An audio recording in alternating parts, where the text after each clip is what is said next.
Dear friends, welcome to a new episode of the show. I'm your host, Rida, and this is the Psyche and Human Body podcast. Today's guest is called Jovana.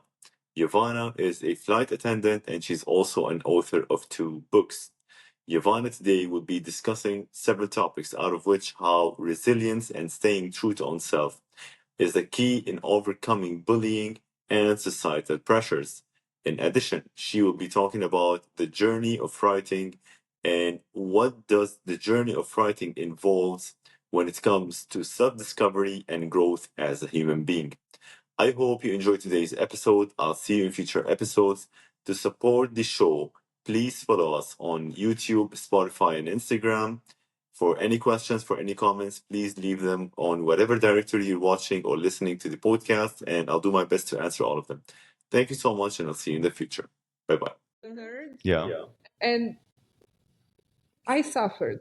Like kids would not be very nice to me, and I really but I always thought actually these kids are bad. I don't want to be friends with them. Yeah. And then I would be, alone during the school, the breaks Yes. between classes. I was alone, but actually I was fine with my books and reading and doing something. I just didn't need that kind of bad company, because I was never the person who would bully anyone for anything. So then when I joined university and I met people who are similar to me, I had really great time. And then I realized all this that I suffered actually made me this very nice person I am today. I didn't become like them, to Like you didn't go with the river of the bad people. Yes. A question, like how were you able to determine that their behavior is bad? Like how were you because in a sense, for example, as we are kids, like for us everything could be correct because we still don't know, let's say, the difference between right and wrong. Like what kind of behavior of bully or bullying, for example, that they did that felt made you feel bad in a sense about them? Well, they discriminated against me for not being rich like them, and for just having good marks throughout the whole year. And even if I wanted to help, nobody really asked, but I would help. I was not selfish ever, but they just assume that I'm this nerd who always studies and doesn't want to be friends or anything. And they did things like smoking, drugs, and the priority was always to go out and get drunk, and which for me was not like. That's actually pretty fascinating because, like, when you think about it nowadays, this is the behavior of people still until now. Like, for example, they still try to discriminate or like point out things which they don't like about others, about successful people, like things which they cannot reach to. So they start like pushing to it. For example, as you just mentioned, like when you are having good grades and good marks, so that's a good thing. In theory, yes, that's a good thing. So for them, we cannot achieve that. So we're going to have to, for example, discriminate against this person. Maybe we can withdraw her to us. To put them down and pull them down, so let's all be the same. Why do you think that people always try to pull us towards their beliefs? Like, for example, people always try to tend to bring others into their community. And if they found some repelling movement, then they would start to oppose you. Well, I have an interesting theory about it. I think that people are scared to go for what they want, to really fight for their goals, and what they would really love to do to fight for the life they would love, and they think it's impossible, so they fail themselves immediately. And when they see somebody else trying, they want to pull them down as well, and they start with these things. So it's not possible, or you cannot do it, because they themselves don't have courage to start doing that, to take the initiative or to sacrifice. Which is pretty fascinating because for me, for example, if I saw someone who reached a goal which I want, like the first thing I would ask myself, how did you do it? Maybe you can help me. Because I want to have the same sensation of achievement. However, on the other hand, there are people who have a different choice where they start pulling others and weighting them, like putting weight on them and pressure. And I think that people who push through these pressures of life, whether it's family, friends, environment, are the ones who, let's say, Become more get successful. become more successful. Yes. Exactly. Yeah, I feel the same because it's also I understand those people because they are when they see somebody succeeding, they might have to admit that they could have done, Yeah. but they didn't put enough effort. Yeah. It's actually really interesting how it works in psychology. Like people fail themselves in advance without even trying, Yes. which is very sad. Yes. Like it's, for example, they had the result in their mind. For example, people who go to the gym, let's say a beginner, someone who sees all the great things, for example, that athletes do, that Olympic athletes do, in their mind, oh, this is impossible. So why do I need to start? Yes, exactly. Yes. So, Yeah, it's not for me. I'm not meant for this. He was lucky. They had money. Somebody scouted him, or I did not happen to me. So they just yes. You know, because like for example, also like when we see successful people, we don't know all the struggles that they went through, Never. all the bad times, because we see only the result. We Yes. see only the end product. So for us, if we cannot do that immediately, right now, then maybe it's difficult. But they don't know that this person who's successful have been through very rough time. I bet they have cried in the shower many times and they were stressed a lot, but they fought through it. Exactly. Yes. Yeah. Even like some small steps, like getting a really nice job. Somebody might think, oh, but they just got lucky. Yeah. They know somebody, they have connections. But then behind that can be many days and nights of studying, preparing, learning, doing projects, volunteering to get this at this stage. Very true. Jovana, let me ask you like a very simple question, like on a human level. If I came to you now and told you, who is Jovana, what would you say? Jovana is a flight attendant and a writer. And Flight attendant and a writer. Yeah, and consider myself very happy and lucky, blessed person, and very happy, and a person who is at the right time at the right place. Why do you do what you do? Because it brings me joy, it brings me peace. And when I was little, I decided that I would never ever do any job that doesn't make me happy. I will try, but if I see that it's not for me, I will change. Because if it doesn't make me happy, I don't want to be the person who will be angry and sad from the moment I open my eyes in the morning. So and I was lucky that the first jobs I got were the jobs that I really liked. Yes. So I immediately after I graduated, I got a job with Etihad, and I didn't really believe that was something for me, but I just wanted to try to travel. And then the first day I realized that actually I was born to do this job. And it found me. Yes, it found you. Yes. I was lucky also for that. So, and writing came, it was along with me from when I learned the day when I learned how to write until now. It's always been there in school, and even when I didn't go to school during the holidays, writing was there, something like a hobby. And then it grew into, I don't like to call it a job, but it's a passion. It's something that I cannot skip. It's just there. It's a part of me. So I really like how I combined writing and flying. Very interesting, because like the flight attendant or traveling the world is something that many people live their life trying to do, but now you have it like as a job. Every day, yes. You have it as a job. So I'm going to consider that pretty lucky. Yes. What did traveling the world, how did it change your perspective about life? I definitely learned so much about myself, about my levels of tolerance, and how much actually I can understand others, and also not to judge anyone. I was never a judgmental person, but this just helped me to see that there are so many stories, that everyone has their own story, and that we can never ever know what's going on behind someone's mind. And that, but most important lesson is definitely that people are generally good. Okay.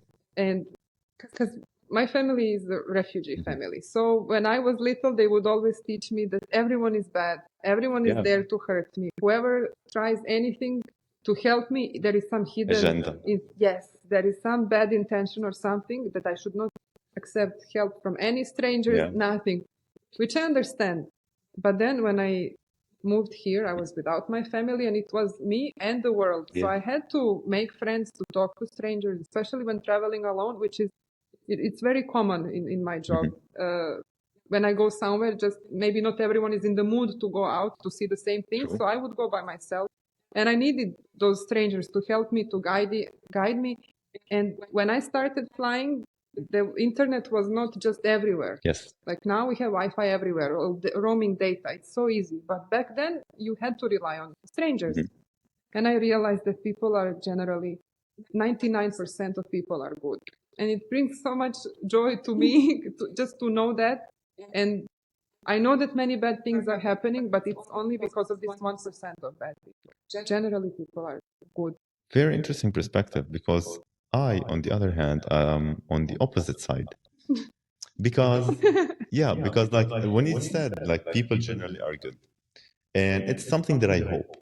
Like it's something that I honestly want humanity and the society that we're in to be. But I don't know what is it. Maybe it's like a defense mechanism where people sometimes tend to be offensive a little bit, maybe to protect themselves from what might come. So, for example, from your perspective, how can you differentiate between someone who's good and someone who's bad? How can you read them, for example? Can you determine? Well, usually it's face expression. That's first impression that I take. If I see somebody angry or grumpy, I don't even try to talk to them or ask them for advice. They might. Then again, I know they have some story, something happening in their life, so I don't want to. I don't even want to go into any communication with such people. But I tried just maybe just talking to people, but so far I never had really any bad experience that if I ask somebody for help or anything, that they would tell me something wrong or that they would misguide me or that they would try to abuse or to take money from me or take any advantage. So it was usually I just judge by the looks, which is superficial, but Well, I mean, as long as it's working with you, that's good. Maybe I'm assuming, like, probably because of your positive personality, then people cannot just oppose that with a negative personality. So they cannot, like, for example, if I said something nice to someone, it doesn't make sense for that person to oppose me with something offensive, unless there's something seriously wrong with that person. Then in that case, okay, that's where I draw the line, and I'm sorry, I can't help in that case. But I'm assuming also that your personality also reflects on them. And this is why, like, positivity shows in them because of how you behave with them. yes.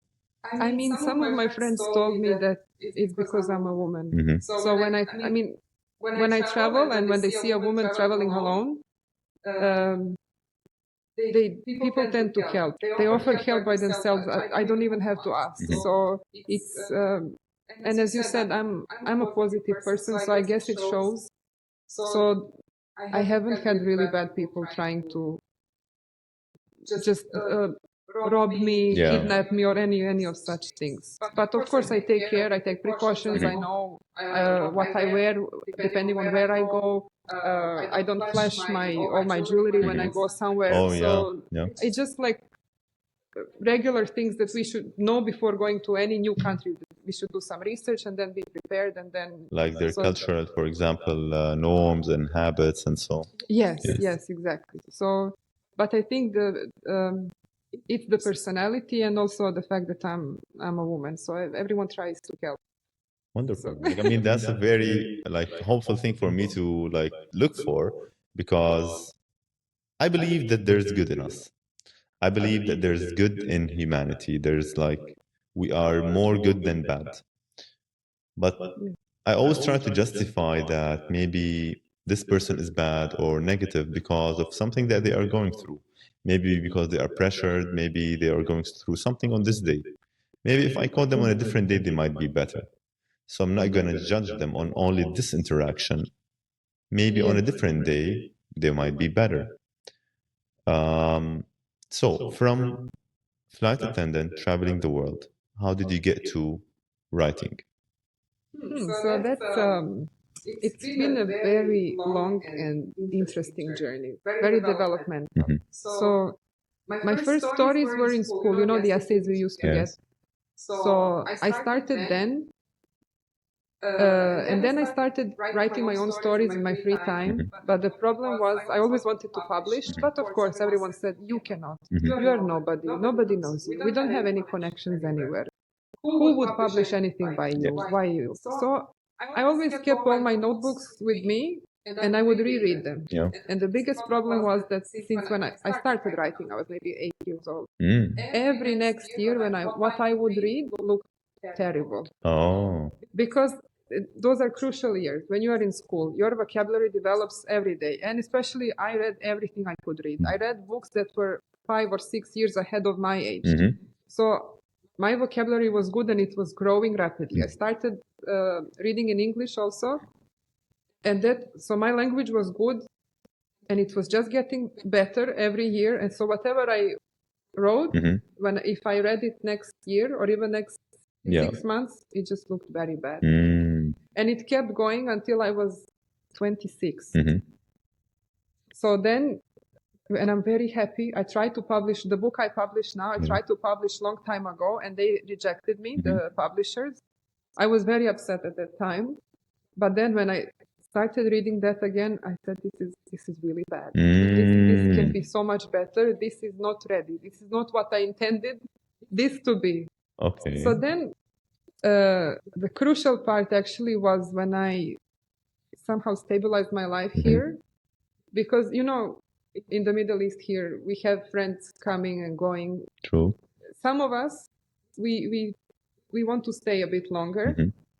So for me, it was first 4 years when I came here, they were very turbulent, I can say, because many of my friends, they just left. So I always felt that I was being like breakup after breakup, but it's not like relationship break, but it's just friends who were there for you. You would have lunch, coffee every day, every week, and then they just disappeared. And I always had these like holes in my heart and I was wounded and I was healing. Then I would meet new friends, I make friends, then they leave again. And I was the one person staying here all the time. So plus my work, flying always everywhere. There were so many things happening. And then I met my husband. So he was luckily like me. He is the person who wants to stay here for longer. He's been here now 13 years.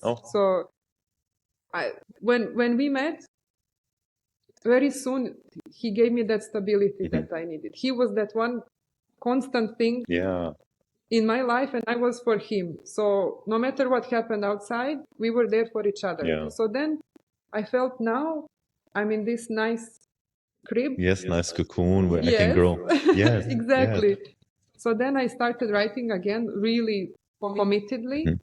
And I decided to write this book that I had written before. And finally, when I finished and when I read, after a year, I said, wow, this is really great. And I was really shocked that it happened, that first time that I read something that I'm so proud of that. So that started about when I was 26. So then I was writing that book for 2 years. Wonderful. Like, I want to ask you about what was the difference between Jovana when she wanted to publish the book when she was 26 and later on. Do you think it's only the stability? I mean, what did you change on the book for you to accept it? Because it's very hard for example, the same person to self-criticize and be like, oh, this is really bad, actually.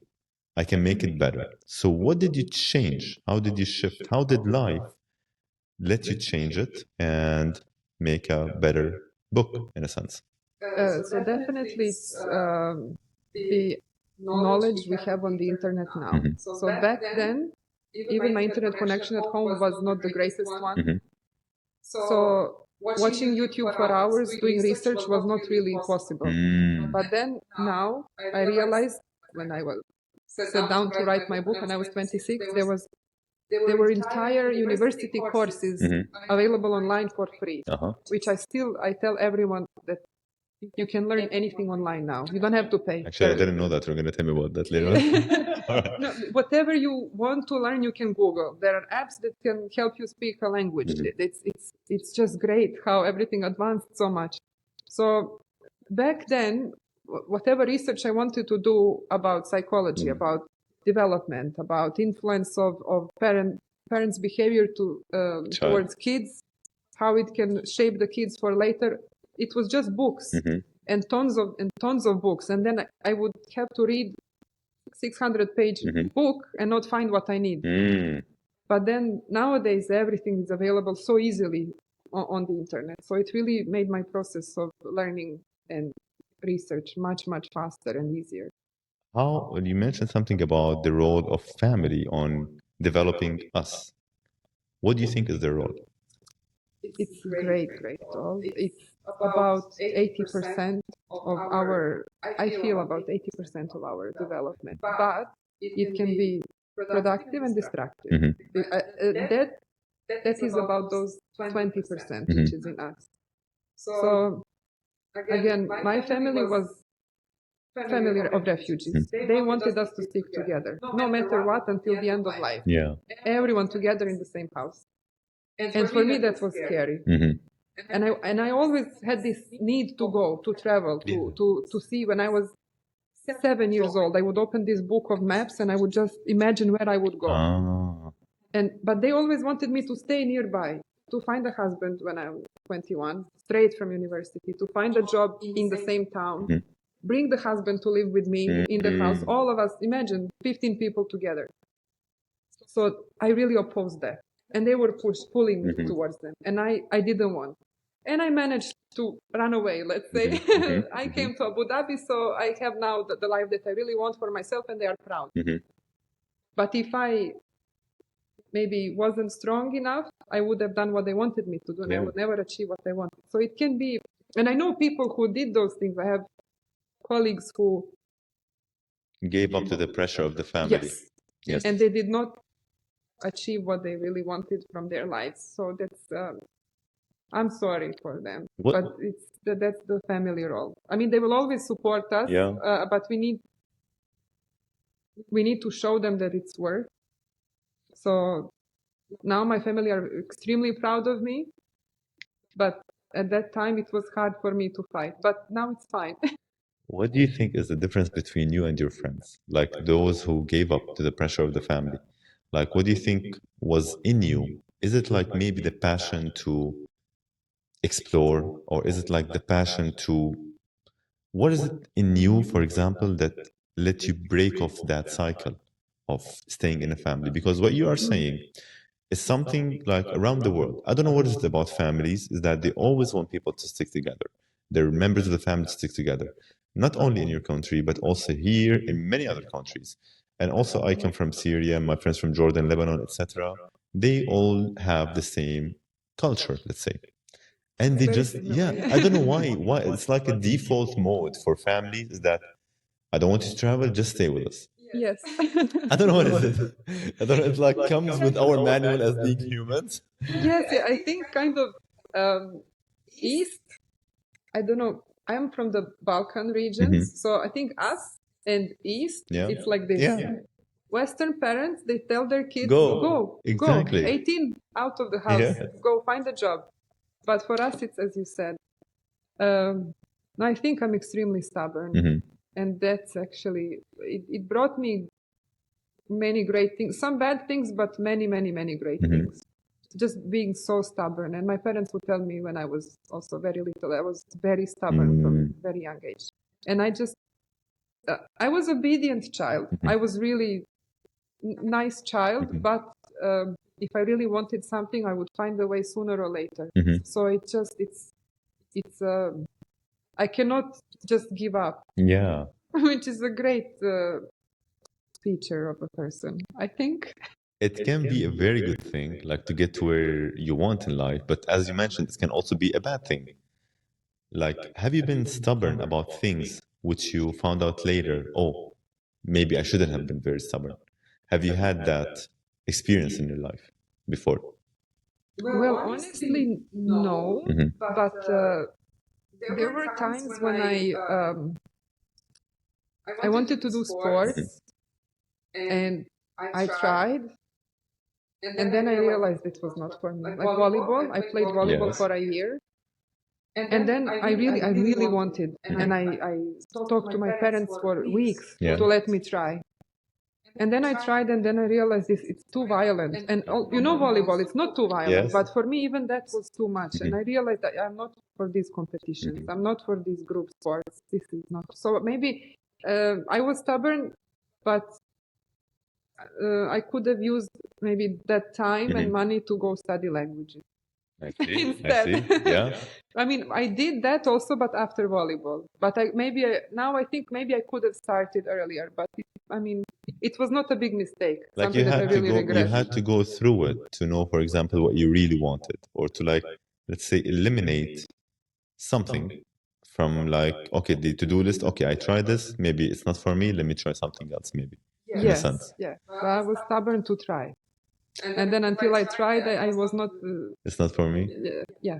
Wonderful. Hey, at least like you knew, like you didn't have to go through a lot of time, like you were able to determine it.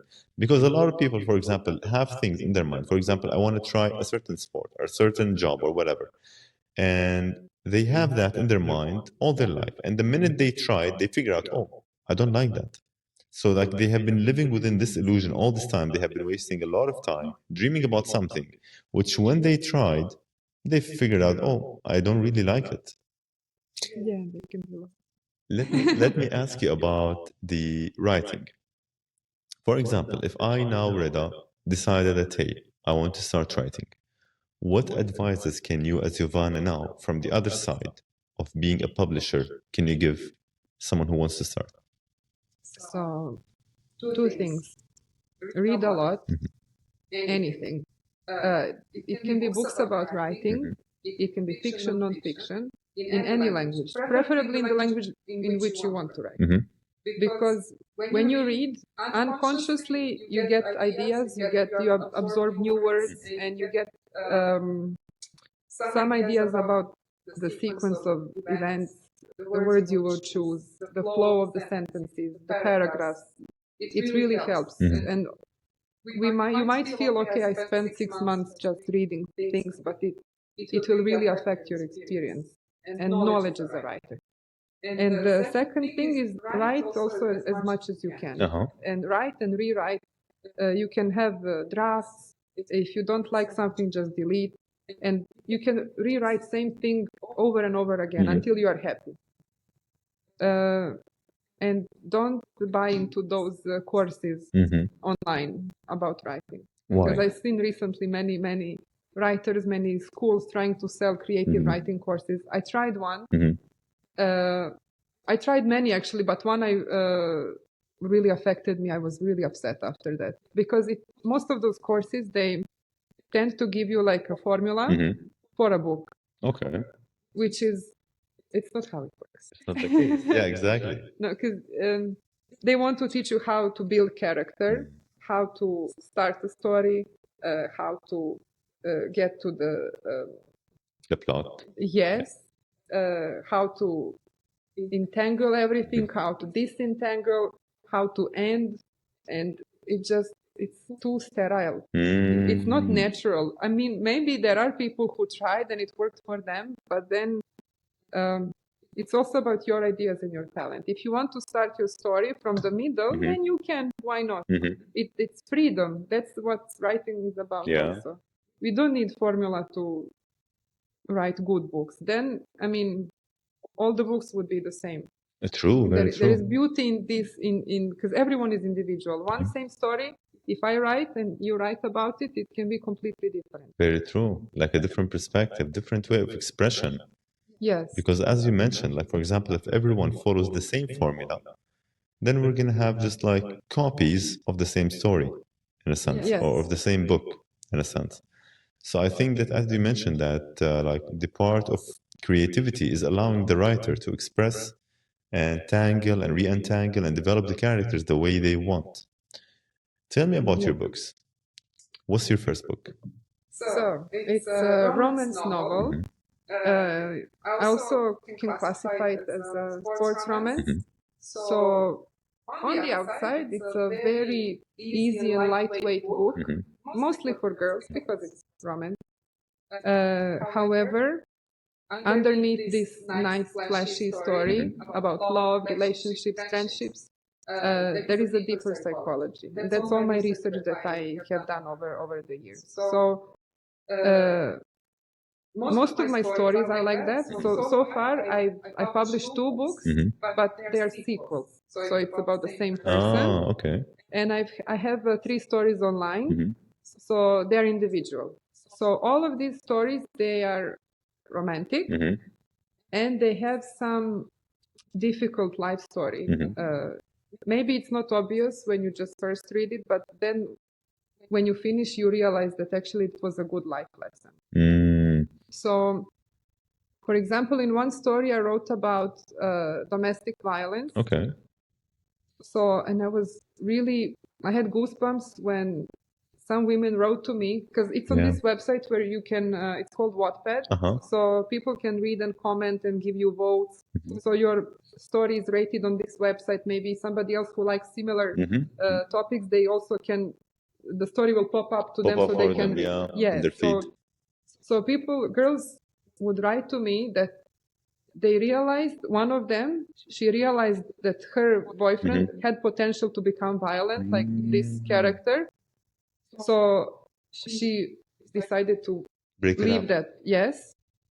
Another was in similar relationship, and also she figured out she didn't have to go through that. Yes. So they said that I helped them with my stories, and I have those messages. They're really, that's why I write. Yeah. To help people just maybe learn something about themselves, to make some decisions that maybe they were not brave to make before. So, but at the same time, the story is very easy to read. I don't use too complicated language. It goes very smoothly. But then at the end of the story, you figured out that this was life-changing, actually, experience. Very beautiful. Like domestic violence and relationships are something that is very complicated. Like via writing the book, like I'm pretty sure that you had research about relationships and the psychology behind relationships and couples and how they think and what do they want out of the relationship. How can we find a good partner in life, in a sense? How, for example, we go through many relationships in life, but how can we know that, okay, this is the correct one that I should, for example, put an effort in? How can I filter them from your perspective? So, so far, I've understood that it's about remaining yourself and not changing crucial parts of your personality. It's one thing when you maybe drop the dishes in the morning and wash them all in the evening, so that other person doesn't like, so you can work on that. But it's completely different story if you, for example, prefer going to the beach and reading a book there and just being alone or with that one person, or if this person wants you to go out all the time to parties and clubs, and if they try to change you in that way, that's a really big no. So, and usually we have this sense in us that if somebody is pushing us to do something, and if we really have this repelling feeling that we don't want that, but all right, maybe we will try for this person, then it's a big no. So maybe either we have to speak up if this person can accept, good. If they cannot accept, better to move on. Because for these big things, we have to agree on without changing each other. Do you think that via time, maybe we grow different in a relationship? For example, our interests, maybe, for example, we start similar and we don't have to change a lot. But via time, because of our different experiences, different exposure, maybe, we start to grow apart a little bit. Do you think it's too late? For example, 10 years after? Because some people usually, they're like, oh, it's been like 10 years now, so it's not worth it to break it off, so let me just stay. No, it's never too late to break up and start a new chapter, because it also depends whether and what person wants from life. If they really want stability, that friendship, because after 10 years, it's love, of course, Yeah. but it's mostly friendship and respect. So if it's really important to have this stability, friendship, respect, this person who is there to help, if there is mutual understanding and support, then people should really think about whether they want to break it off or not. Yeah. But if the life has become mundane, maybe unbearable, and if other person starts annoying with little things that did not annoy before, then it's perhaps time to move on. And there is nothing bad in spending, let's say, 20 years of your life with somebody and then moving on to someone It's else. a very tough, like, It it's is. very tough because, like, somehow, maybe unconsciously, it feels like, oh, I've spent 20 years of my life and now they're gone. It's like as if I wasted the time. I don't know, like, for example, in a sense, I don't know, maybe like you grow different via that, but I don't know why, like, humans usually tend to have this, we want a reward by the end, or we want like something out of that by the end. Because I know many couples where they stay a lot of time together and they're like in a point maybe 20 years after or 30 years after, and they can't just like tolerate each other anymore, but they just stay. And they're like, okay, it is what it is, let me just stay, and they suffer until the end of time. Because breaking it off is very tough. Like breaking that cycle of 20, 30 years is something that not everyone can do. And they just have either to live with it miserably or have the courage to break it and start a new chapter all the way after. Yes, but I wouldn't say also that it would be wasted 20 years because everything is experience, every person. And if you stayed with somebody for 20 years, probably you had really great moments for many years. True. But I also feel that many times it's about what other people would say and how, let's say, after this breakup, after a long Yes. time, Yes. all the questions we would have to answer. Why? Because everyone, now you were one person basically for many people. Yeah. You two were one, and then now you are just you, and then you have to explain maybe or justify yourself Yeah. and be criticized. But then again, it's about this, as we mentioned earlier, whether you have the courage to fight for your happiness or not. Yeah. If you are not happy, you're not happy, and that's a fact. And it's the most important thing. Yes. Of course, not to be selfish and think only about your own happiness, but if two people can come to mutual understanding, whether it would work or not, then they decide to be happy or, as you said, stay miserable and till the I end like of just life. live. I like just live Yeah. in denial as if nothing is happening. I But never also, yeah, I just wanted Tell to me. point out one thing. I think that nowadays there is too much pressure put on one person. That there is this myth that one person can fix us, can be everything for us, give us Yes, everything, yes. all the happiness, all the support, and that's a lot of pressure on love Yes. and on one person. I rely on someone to complete, let's say, what I'm missing. Because that way I'm gonna always be attached to that person to complete that hole, let's say, that is in me. Even though maybe some other things might be bugging me or are not perfect. Yeah. So like I think like you brought up a very good point actually. Yeah, that's exactly as you said. We should sort out our priorities and the values and the goals we have for life, and not really uh, make all our life around that one person, waiting for that person, expecting them just to be the center of our lives. Yeah. But at the same time, it's nice to work on ourselves, and even along the way, if we meet somebody, we can grow together and work on each other together. So we don't have to be a ready package Yeah. for somebody to come and take, but we can also be as like a person in development, Yes, personality that will develop and be even better person with that Yeah. other half. Like not relying on the other half to complete us in a sense. Like, let's do the job ourselves. Then we can be like a better reflection, even more positive part of the relationship. Let me ask you, like being a writer, now you published a book. Because a lot of people think that the minute we publish a book, that's it. We are rich automatically, somehow. No. Like the money is going to start pouring. Is that true? No, no. And sadly, uh, there is so much more about everything else. Writing at the moment is maybe 10% of my life. Mhm. Or I have most of my time I spend at work flying. So this little free time I have, I try to manage my social life, to spend time with husband. Also, when it comes to writing, you need to do a lot of research. And again, if nobody hears about your books and stories, what's the point? Yeah. And of course, the best is word of mouth if somebody can recommend you, but it doesn't really work if you want to great audiences to hear about Mhm. you, if you want huge numbers to hear about you. So sadly, nowadays it's so much about social networks and marketing, and I'm studying about that as well. And I just wish sometimes that I could give all my social networks to somebody Yeah. to take care of that. But at the moment, it's not really possible. Mhm. And I try to work with some people. Mhm. I don't know how they call them. The people who manage your accounts.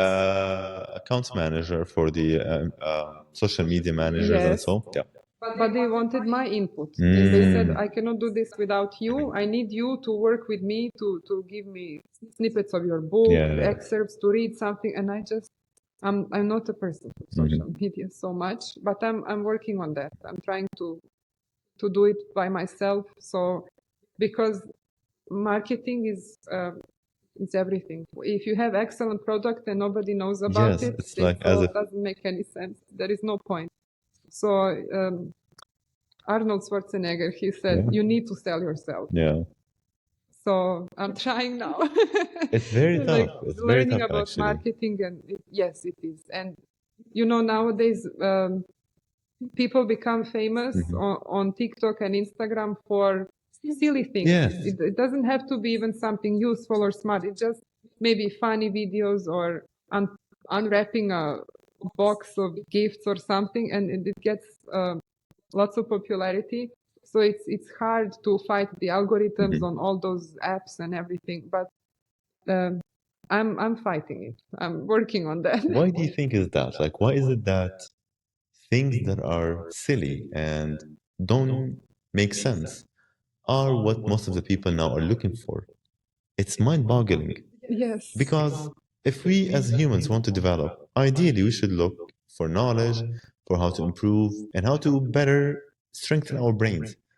However, it's like we are on a downward stream on the opposite side, and it's growing. And Yes. like social media is pushing that. It's pushing us to be, I'm sorry to use this term, but more idiots somehow. I don't know why.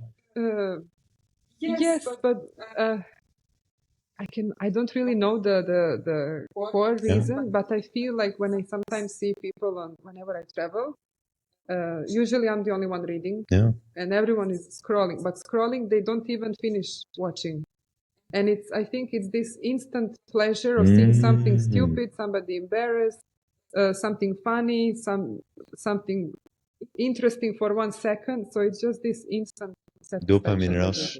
Yes. People And are it looking just for it. goes on and on and on. So it just, maybe people are tired after work, or also nowadays it's difficult to focus with all the Yes. screens everywhere. When even I noticed, if I start to read a book, I get, there are so many distractions, so I have to focus more than before. Let's say 10 years ago, I would just sit and read for hours, but now there is so many things happening that it's easy to be distracted. Yeah. So it just, for people, it's easier to scroll and Scroll. scroll and scroll. And usually it's these small, little, silly videos without too much value that attract attention. Yes, which is very weird. Like, I think like our attention span have decreased exponentially compared to the past. Like I read the other day that we are like so close to a golden fish now. like in our attention span. That's how bad are we now compared to before. Like our attention span used to be like around 8 seconds, 8 to 10 seconds. Now it's close to 3 seconds, which is why, as you mentioned, people are just scrolling. They need like the next dopamine rush. And just as you mentioned, like reading a book for me nowadays is harder than reading a book back then. Because when the minute I grab a book, my mind is racing. Like there's a lot of ideas in my mind. And it's hard to just focus. So like I start reading the same paragraph once and twice for me to refocus on it. The same is for me. Yeah, we're all guilty of that, I'm assuming. Yes, but also it depends how we take it. Like maybe some will use all this information on the internet to their advantage. Maybe somebody will see these silly videos, make the same, and also have good views, maybe make some money, get some profit, gifts, something. But maybe somebody will just waste time and realize they did it for 2 hours. Yeah. Some people, they do it to fall asleep. I heard that also. Yes. But also I haven't read much about it. There is lots of research about the effect on screen on our brain, this blue light. The blue light, yeah. Yes. Especially close to bedtime. Yes. That it can really affect negatively the quality of sleep. Yeah. But it's really like we're in a machine that it's very tough to break from. I don't know. I sometimes feel that like it's as if, yeah, I don't want to be like harsh in my term, but like as if these companies and let's say the people who are, let's say, in charge of these want more followers. They just want more people to be not able to think or be creative and be more intelligent. They just want people to follow the leaders in a sense, or follow these corporations and just do. You don't. Well, yes, that's correct. Also, that the world needs followers. Yeah. They need people who will be average, who will go to work, do the job, and come back, who will not complain, who will not use the brain. Yes. So it's sad. It's sad, but it's again up to us to decide whether we will break through that or just be in that flow of being average and just being employed by somebody and fired when they don't need us. And yes. It's, but that's how it works. Also, like even throughout the history, when you look back, smart people were always left out. Like they were always repelled. Like they used to burn them as witches, for example, back then. Like people who think they were like, she's a witch, let's burn her. Yeah. So people need it. But even like sadly, when you think, let's say, if you had your company making shoes, you need somebody to work there. True. So you don't need people who will think. You need people who will work. Yeah. So that's the sad part. Like we might fall into that as well. Yes. So, but it's also, we have to decide for ourselves whether we will stay, we will follow, or we will rise above that and try to do something different for our life. Jovana, are you working on any future books later on in the near future? Yes. At the moment, I'm finishing one story for this website that I write online, and then I will start writing something very different, something I never wrote before. It's not going to be a romantic story. It's going to be, let's say, a tragedy and a story about healing. So I felt all these years until now, I always prided myself in my stories being stories with happy ending. But now I felt that perhaps I'm ready to write something more serious, something that will be both for any gender. My stories now, the books that I write, they're mostly for female audience. But this new one will be for everyone. Any age, any social status, anyone will be able to understand. And it's going to be a huge project. It's a lot of research. I've been doing that already for 6 months now. But I think it will be really, really great read. Looking forward to it. Do you have a name for it or not yet? I'm thinking about whole again, like a complete again. but I will still have to decide when I finish the story. It's going to be hard. There's going to be lots of tears, lots of healing, monologues, moments of sadness, recovery. Also, there will be dynamic moments. It will be fun, but it will also be a great experience when you finish reading. You will really feel like you had insight into somebody's life story. Wonderful. I'm looking forward to it, actually. Thank you. Let me ask you, do you have an author who inspired you, like, or an inspiration for you? Who's your favorite author? So, I love Nora Roberts. She writes romance novels as well. And I learned a lot from her books. And she's one of the writers I started reading when I was 10. And her books are really for girls 17 and above. But then most of her stories are similar to each other, just different characters with different jobs that they do. There are different plots, different stories, but overall, there is a woman, there is a nice-looking, handsome guy, and a happy ending. So that's I learned a lot of. I got really good vocabulary from her books. The ideas how to construct the plot, how to start, where to make it more interesting, where to make it complicated, whether to leave the revelation and explanation for the end or for the middle. So I really got lots of kind of tips, although she never heard about me. But it's I really enjoy all her books. I have many, but she writes a lot of books, maybe 4 per year. Oh, and that's a lot, actually. Yes. Yeah. And I've read many, and I have many, but I still haven't read all of them. So she's really my great inspiration. Wonderful. Maybe I haven't heard actually about her. Maybe you can advise me on the book, like take a look at it, like actually, Sure. since like you love it so much. Do you have any final note which you would like to share with, let's say, humanity or the people? Anything, an advice that you want to give from your side of the table, in a sense? So I would like to say to everyone, and I read this on Instagram a few years ago, never to give up on that thing that you cannot go even one day without thinking about. Because if you think about it at least once every day, then it's meant for you. Yeah. And you can have it, you can achieve that, just don't give up on that. And also, on this road to achieving your goals, be kind and be nice to people.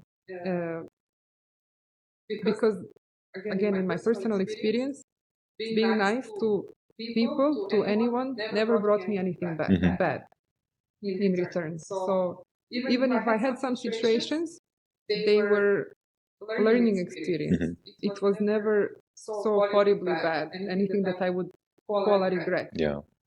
So just be nice to people and don't give up on your goals. Wonderful. Jovana, thank you so much for your time. Thank you so much. I wish you nothing but happiness for you and your family. You're a wonderful person, and I wish you all the best. Thank you so much. You. Thank you.